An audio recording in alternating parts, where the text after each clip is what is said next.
Any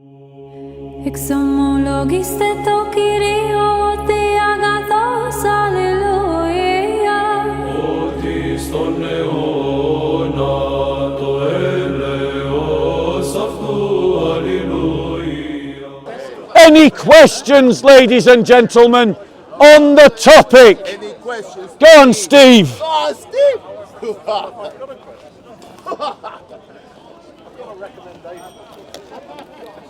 Go, what's your recommendation? Oh, Steve. Do you want me to stand over there? Do you want to have a conversation? Go on then. Do you want to talk to one another or the crowd?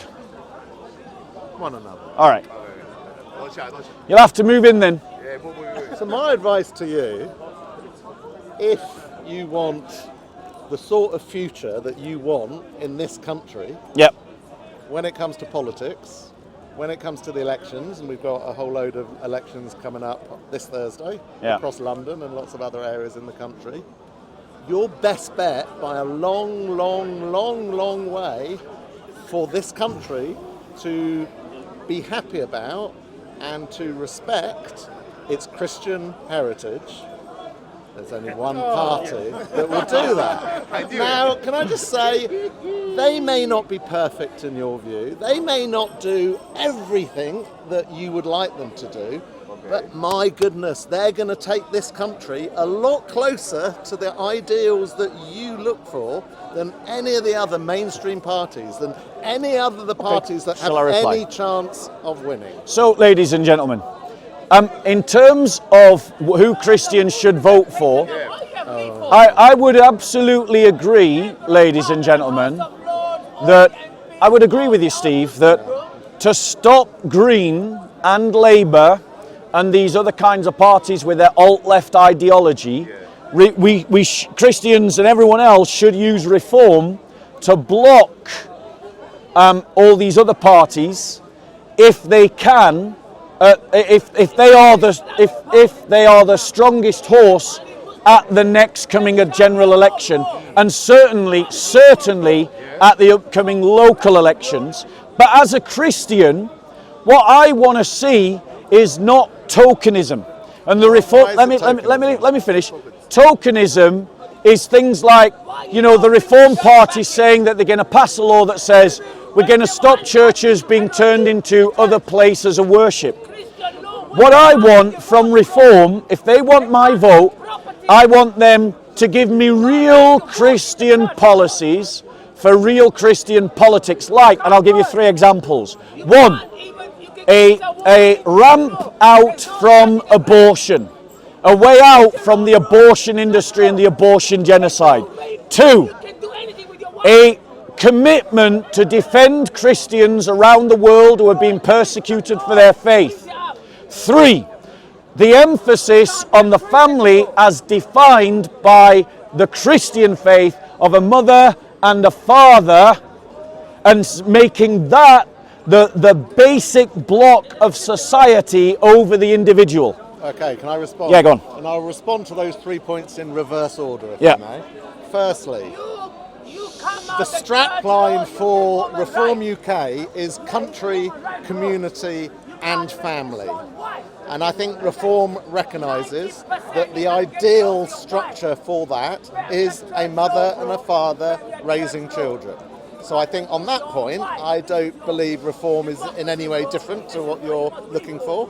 I think Reform regularly expresses that position as well, that it understands and it believes that the family is a core, essential part of Britain's and society, and for British society to be successful. What was your middle point? Middle point, solidarity with persecuted Christians around the world. So again, I believe Reform stands with you on that. Now maybe Reform doesn't talk about it enough, and that might be a fair bit of feedback, that we should talk about it more and be more active in highlighting the problem, because I completely stand with you. There is a horrendous problem around the world in so many countries where Christians are being persecuted horrendously, and the media, certainly the media, does not give it due credence or due coverage than it does with other persecuted groups. So I think Reform does stand for that, but I think it could do more to speak out actively about it. On your first one, this might be the one that, Abortion. that I have the slightest issue with. So first of all, you use the words that reform should, I think, create a ramp out of abortion. What do you mean by a ramp out of abortion? Okay, can I reply to all your 3 points? Yeah, so I'll do it back through the first 1 to 3. So the idea of a ramp out means that incrementally, as a society, we need to re-educate people that abortion is murder, deconstruct the abortion industry that has been built up, and eventually arrive at a place where we abolish abortion completely through such things like strengthening fostering and adoption agencies and the fostering and adoption culture. Now, in terms of reform to me doesn't seem to understand the value of life. I believe that both Nigel Farage and his right-hand man, whose name I've just forgotten, Richard Tice, voted in favour of a euthanasia when the euthanasia free vote was happening. Correct me if I'm wrong, Steve. But, and so their commitment to the sanctity of human life, which is the principal value of the Christian value system, is deeply questionable. Secondly, I have not seen any evidence that Reform wants to stand up for persecuted Christians. I would love them to do so. I would love them always, when debates surrounding Islamophobia or anti-Semitism emerge in this country, to start talking about persecuted Christians around the world and discrimination against Christians here in the UK. That really would soften my heart to a Reform vote if I did it, and I want to recognise Steve for being bold enough to mention it in today's discussion. But they're not doing it now, and we Christians must not give our vote cheaply.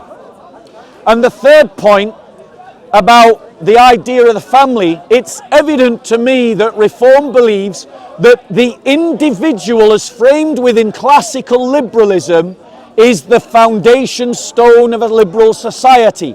That is different from Christianity. Christians believe that the family is the basic social unit, and I'll express what that means legally so you can really understand the difference. I want to see laws passed in this country that punish the parents of feral children. So when you see those gangs running around and raiding stores, that when they're arrested, it's not just that there may be disciplines imposed upon them, but there are penalties imposed upon their parents for failing to parent their children. Another example, I want an elderly neglect and abuse law passed so that children are directly held responsible for the neglect or abuse of their parents, ladies and gentlemen. Just as parents are held responsible for the cares of their children. And that cuts across the individualistic, liberal, classical paradigm. Over to you. So again, going back in the reverse order, on that last point, personally, I think what you propose there sounds great, hugely sensible. I certainly think that the suggestion of holding parents legally responsible for their feral children under the age of 18, and I think I would draw it at the age of 18. Agreed. My son's now 18, so I don't. But you know that to me sounds innately sensible, and similarly with the elder care thing, because I think that one of the worst things that can happen in any society is the abuse and maltreatment of the elderly. So completely with you on that. And one of the biggest problems in our society, the negative problems in our society, is feral youth, as you described. Now we know those on the left will even squirm at the use of those words, won't they? Yeah. Feral youth, they're vulnerable, we need to give them youth clubs. No, we need to give them order, we need to give them discipline. We need to follow the likes of Catherine Burble-Singh in the Michaela School, who gets the best school results in all schools across the country. in a Wembley state secondary school, because she's completely understood the importance of community and the importance of authority and of rules. So the country can learn a whole lot from that one individual and that one school. So I think personally we're in agreement on that, and I can't think Reform the Party would, to be honest, have any problems with those points. Moving to euthanasia and abortion, we clearly hold very different views on that. And the concept of reaching a point where all abortion is illegal is not a position that I would ever support, and I very much doubt it would ever be a position that Reform would support. However, I'd make the broader point that life is nuanced. None of us are probably ever going to find a political party within which we agree on every single aspect. And as with throughout all life, we have to see and decide what is that best fit. And if there's a best fit that ticks 6 out of 10 of the boxes, then maybe that is good enough. But we all have to be pragmatic when it comes to vote. I always recommend everyone should vote. I always encourage people to vote. Our forefathers have died for that right. And I think to stay at home, sit on your arse and not bother and then moan about stuff, I think is just wrong.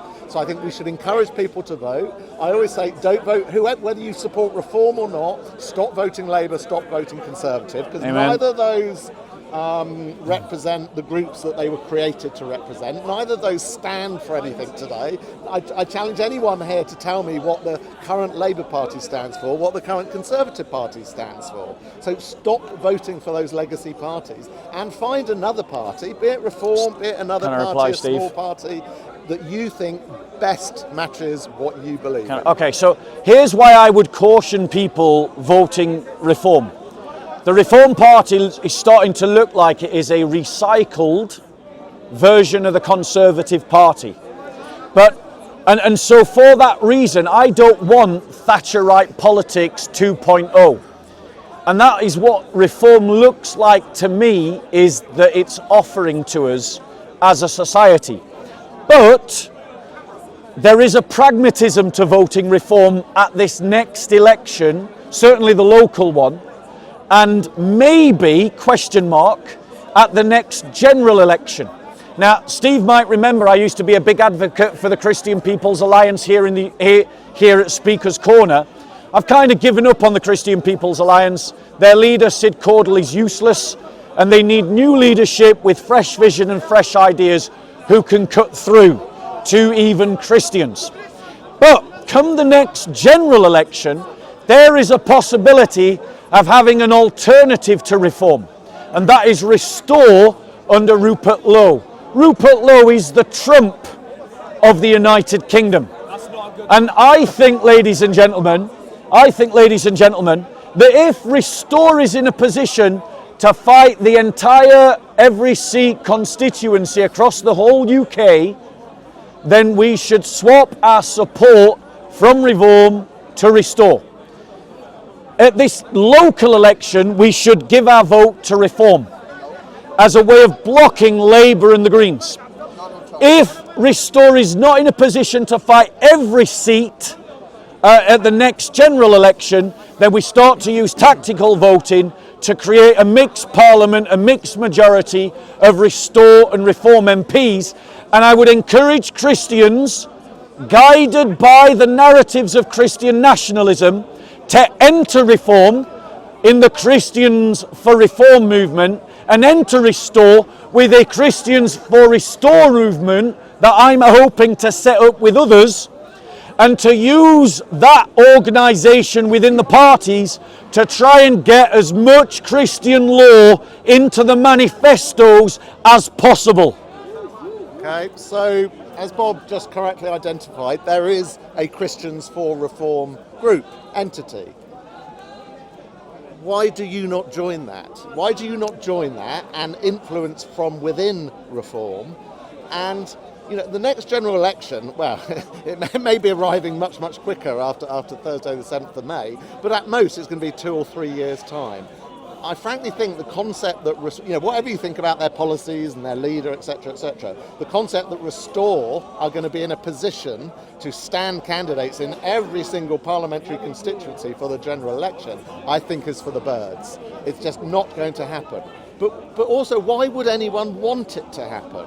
We've got a body, we've got a party that's been in the lead in the national polls for 275 national polls. Reform have been in the lead. Every poll after poll after poll, we are in the lead. Our leadership, our policies, people's trust in us for national defence, for economics. We are way and above, and we're doing well. And people said, oh, we're going to crash and burn, but we're not. It's continuing, the high level of support. So I say, join us, join Christians for Reform, and try and influence reform to move more in the direction that you want. Don't put your eggs in another basket, which I just think is going to be a failure. Shall I reply? Failure. So here's the reply. Firstly, I'm actually meeting one of the co-founders of Christians for Reform. I'm hoping to meet him within the week. Good. I am practicing what I'm preaching. I am trying to influence both of these political parties and through trying to get them to adopt as many Christian positions as possible. But here's why I would choose Restore over Reform. Because Nigel Farage does not demonstrate enough virtue for me as a man.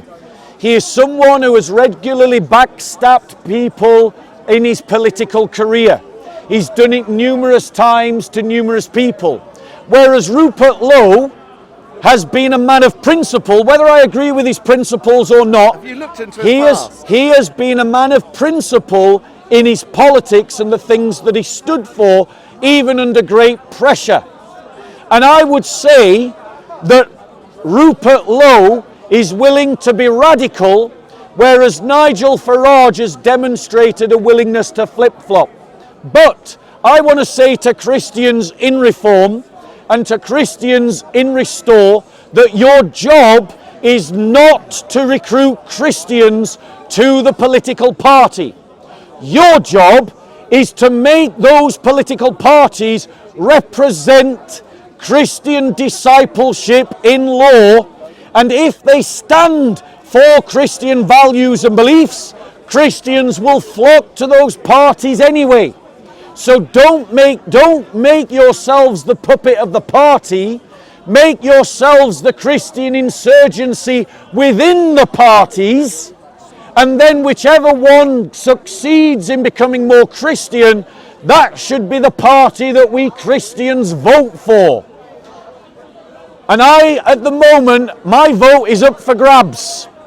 So if Reform, you want my vote, here's some of the things you can do, and then I'll hand back to Steve. You can give me increased Sabbath laws. You can, ladies and gentlemen, work upon a constitutional rearrangement that stops the king from taking a vow that he can't act upon by either getting rid of the vow or giving him the power to keep the vow, by either establishing an inquisition of the Church of England to get rid of its false prelates, or to replace the Church of England with another Christian church as the established church of the land. That you end, ladies and gentlemen, you end discrimination against Christians on the basis of their faith across the entire workforce, that you introduce a limited blasphemy law, that you strengthen adoption fostering and the hospital movements, what's the word I'm looking for those that are dying, hospice movements, that you introduce into the military religious fighting orders, and you make the Christian code of chivalry the standard code by which British soldiers are trained, that you stand in solidarity with persecuted Christians, that you define marriages between one man and one woman, and that you at least introduce a heartbeat bill that says that all abortions are made illegal the moment a heartbeat can be detected, unless it is medically demonstrated that the birth endangers the life of the mother, has serious genetic malformality leading to the imminent death of the child, or that it is a child, or that it is rape with incest, The imminent ladies death and of the mother. No, I said that. Oh, I missed that. I did. Imminent death of the baby, the child. For malformation. But that If the imminent death of the mother is likely, I would agree. you would agree. In this heartbeat bill, as a step towards abolishing abortion completely, that's a medium step. Okay. Would you agree with that? Abolishing all abortion where a heartbeat is detected, Well, at what point- except in rape with incest, the threat to the mother's life, or serious genetic malformality that will result in the imminent death of the child upon birth. So I agree with those 3 points. Do you agree with abolishing abortion? Educate me in terms of embryology. When does the heartbeat start? What is that point? Off the top of my head, I think it's around and correct me, guys. I think it's 18 weeks. I might be wrong. Oh, okay. So abortion up to 18 weeks. As a first step to abolishing abortion completely. I mean, I do think the limit has gone too far, and maybe we're just talking about my personal view here, that, the 18 weeks, maybe that is a suitable deadline for it, and those 3 caveats, but not the next step that you're looking at. Babies have, I think, survived outside of the womb for 22 weeks. Do you agree that we should abolish? Yeah, no, I'm saying that the threshold of 18 weeks, to me, sounds a reasonable one. Right, and you would be happy to abolish all abortion beyond 18 weeks. With the exception of those 3. No, that you can only have an abortion if you can demonstrate one of those 3 things. I'm agreeing with you on that. Right, great. So that's 99% of all abortions gone. Oh, yes, they might well Brilliant. Be. There might well be far too Thanks many be to God. So, yeah. Maybe. But not as a stepping stone to banning all of it. Let's begin. You would ultimately like to ban Steve, day 1 abortions? Yes. The morning after pill? Yes, completely. I'd make the abortion, the morning after pill should be made illegal. Furthermore, any woman that has an abortion after 18 weeks should be prosecuted for murder.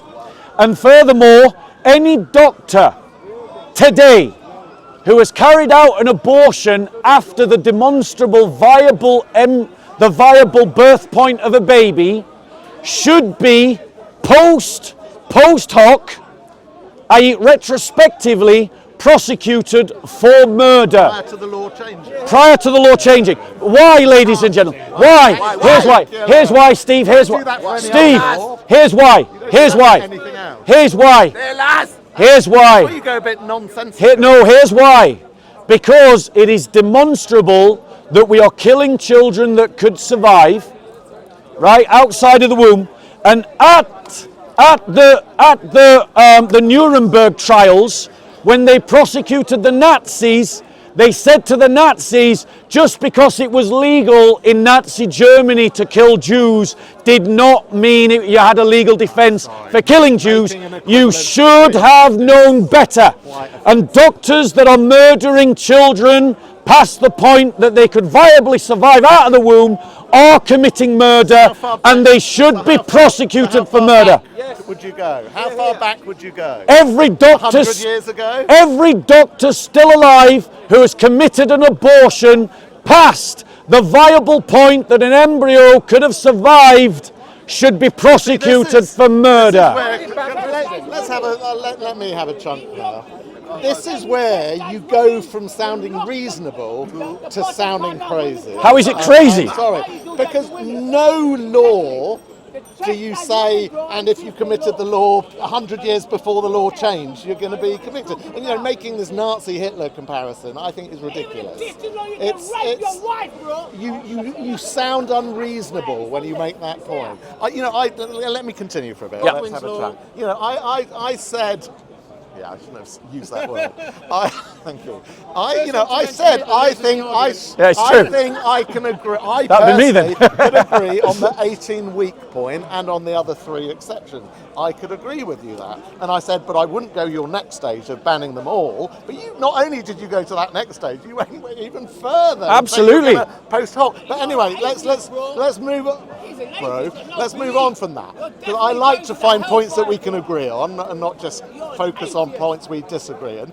Everything again you said about increasing and improving services around fostering, adoptions, and around hospice care, end of life care. Absolutely. absolutely essential. I only visited a local hospice to me the other day, and again, the level of investment in them is appalling. My own father died horrendously of Parkinson's, and there are lots of people who die horrendously. I mean, I don't really want to get into the subject of assisted suicide, but whether we have that or not, you still need really good, powerful end-of-life care, palliative care, and I don't think we're anywhere near it. So, I'm absolutely with you on agreeing that one. Going back to restore, why waste any time even talking about them? You made the point about you believe that Rupert Lowe is more principled, etc., etc. Now, let's not just focus on the here and now. Let's look back through someone's history. I grew up in Southampton. I knew, and he was chairman of Southampton Football Club for a period of time. The man was hated, despised by the players, the rest of the committee, by the fans. They used to go and protest. The man was viewed as a vile, nasty bully who couldn't work with people, which is why ultimately he left the Reform, because he wasn't a team player. He failed to work with anyone. Whatever your core policies and principles are, unless you have the ability to work with people and win hearts and minds and take people with you, you won't achieve anything. Whatever your ideals and principles are, that man will never lead a successful party, lead a successful government. I actually predict, come the general election, Restore may not even exist. I doubt that Rupert Lowe will even be leader. I believe he's already made some hints about stepping down and stepping away. Another crucial thing that makes me very unhappy about the Restore and Rupert Lowe, he allows people that you and I would agree are wrong-uns, are nasty people, are ethnats, people who view the world through the prism of race and ethnicity. They are all over Restore, heavily involved in Restore. Rupert doesn't deal with them, he doesn't push them out, he doesn't speak out against them. Now, you might say, guilt by association, but if he wants to be a successful party, he has to speak out against this ethno-nationalist tendency that seems to be associating itself with him and Restore. He's not doing that. Do you really want to side with an organisation that doesn't speak out and push away the ethnats? Right, so let's do the ethnats first. As a Christian nationalist, I am opposed to ethno-nationalism, because as a Christian nationalist, I believe that the church itself is a nation of many tribes and many tongues that are united together, not by blood and soil, but by the blood of the Lamb, the Spirit of God, the waters of baptism, and the bread of communion. And that as Christian nationalists, to me, one of the principal opponents is ethno-nationalism, because ethnats persecute Christians of different colours and would discriminate against Christians of different colours. So yes, I want ethnats to be pushed out of not just Restore, but every and any political party. Let's not forget that the Green Party is riddled through with anti-Semitism, and yet they're the party that organised the Unite Against Racism march, which is irony of ironies, ladies and gentlemen. So I agree, if there are ethno-nats, they should be driven out of all politics. Now, secondly, my point about abortion. So finish on Restore. No, I didn't dictate you what you said. Now, my point on abortion, about why doctors should be prosecuted for carrying out abortions, is because it is the information about viable births of babies is universally available, ladies and gentlemen. A doctor of good conscience has literally no excuse for carrying out an abortion at the point at which a baby could survive outside of the womb. That doctor is carrying out murder, and he knows, or she knows, that they are carrying out murder. And simply saying that it is the law is not a defence for murder, ladies and gentlemen, and it should be prosecuted. But but I want to try and move the conversation forward. Because what I also want to see, if Reform wants my vote, is that they are willing to commit to using Britain's economic power, soft diplomatic power, and hard military power to support Christians who are being persecuted around the world, principally in Nigeria, where thousands upon thousands of Christians are being butchered every single month, ladies and gentlemen. That they aid the 1 million Christians of North Sudan that the world has forgotten, who are literally being shot in graves that they are made to dig for themselves. That they come to the assistance and push for the complete liberation and unification of Northern Cyprus. That they demand and place sanctions upon Azerbaijan and create military alliance with Armenia so that the Armenian refugees who are driven out of Artsakh can return. That the Christians of Syria who are suffering under Jelani's Islamist government, sponsored by David Lammy, Sir Keir Starmer and the Labour Party, should be given an independent country in Syria. If Reform wants my vote, those are the kinds of things I need to be hearing from Reform, ladies and gentlemen. I am not saying don't vote Reform. I am saying, Christians, don't be easily bought, but demand something for your vote in every election. Go on, Steve.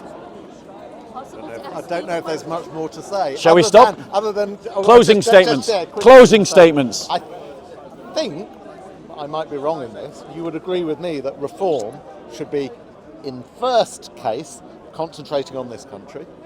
This should be our priority.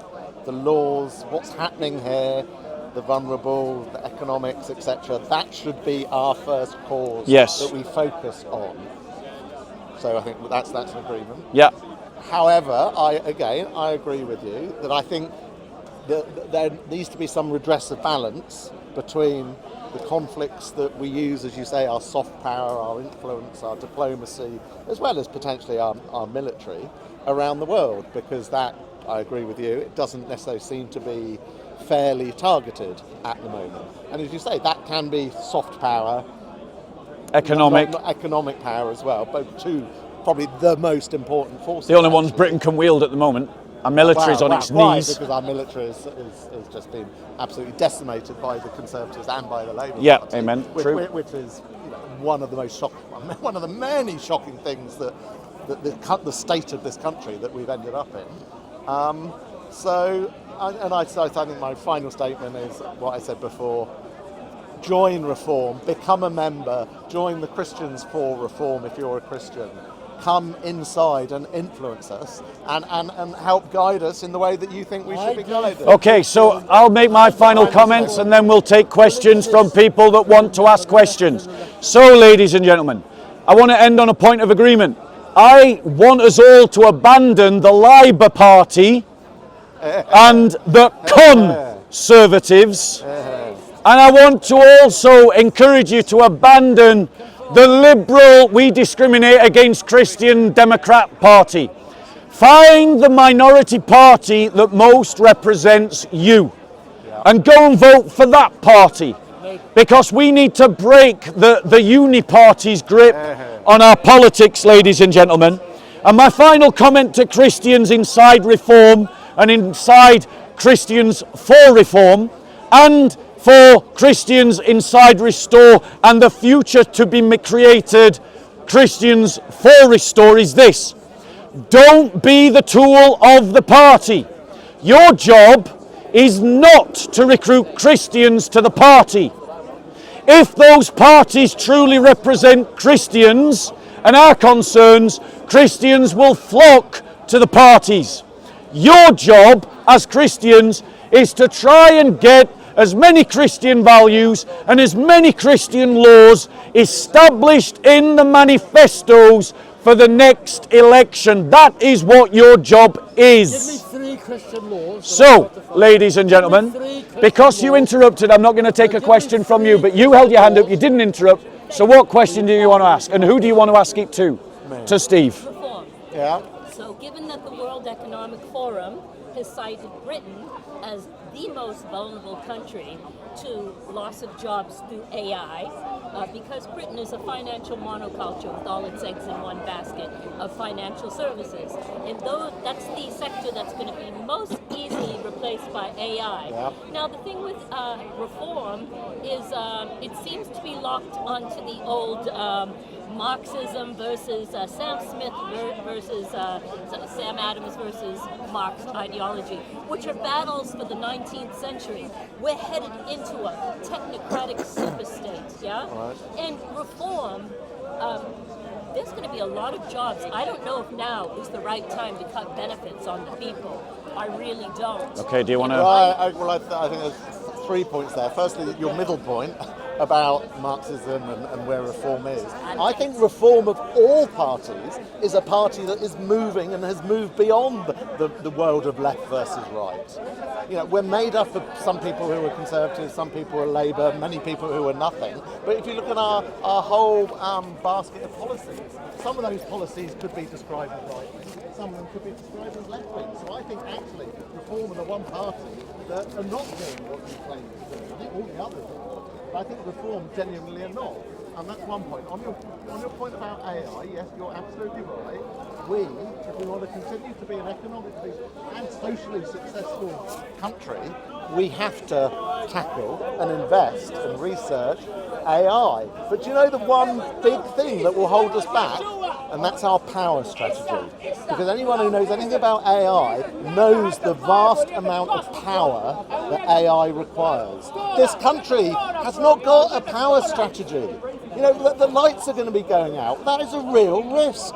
AI takes huge quantities of power. We're not even going to be able to touch the sides if we don't address. Steve, so by investing in nuclear, by drill baby drill, by fracking, by sorting out and realising the sun don't always shine. Steve, respectfully. So you can have that as a backup, Steve, respectfully. but we need a proper power strategy. Steve, respectfully. To help AI. I just don't want you to get drawn into a debate here because I'm doing talks here. So what I would add to what Steve's saying, is we're all focusing on AI and we're not talking about the genetic revolution.